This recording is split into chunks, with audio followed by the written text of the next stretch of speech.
What's up, everybody? In this 2-minute tutorial, I'm going to teach you how to deal with the stress that comes with being self-employed. As a self-employed person, you are going to overnight lose a lot of your income multiple times in your life.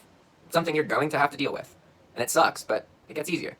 Me, for example, I just lost my Skillshare account. I got banned for something I didn't do. Skillshare thinks I was artificially reflating my influrals, and there's nothing I can do about it, aside from email them and say, hey, I didn't do that. What process is there to prove that I value Skillshare as a company and I want to continue teaching? Literally, now I have no idea, so my brain has to take it as I completely lost my opportunity to teach on Skillshare, alright? Super frustrating, don't get me wrong. 4 months of focus and the majority of my income gone overnight, right? Well, unfortunately, this is the 4th time that something like this has happened to me. And I can tell you from personal experience, from previous experience, everything's gonna be okay. And that's the part that's really tricky, is because when you're working on a project, you got some momentum built up. You did something yesterday, you're doing something today, you did something last week about it.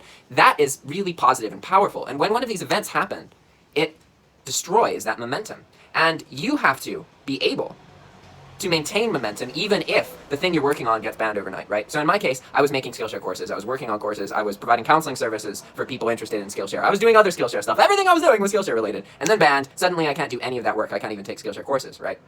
The trick is keeping momentum. It doesn't really matter what I work on, as long as I work on something. And when you are in the emotional state that's guaranteed, you're gonna feel like everything sucks, the world's over, and nothing feels like it's worth doing, but you just gotta go with it. You gotta identify something that you feel a little bit is worth doing. So in my case, that's been making Spanish content. And now I'm working on a Spanish course for its own website that's not hosted on some other service. How am I gonna market this? I have no idea. How am I gonna get traffic there? I have no idea. How am I going to figure out what the website looks like? I don't know. But I've started making content for it, and that's what matters. You have to keep momentum. Even if it's just doing cleaning tasks, or helping your roommates out with something, or your family, or cleaning your room.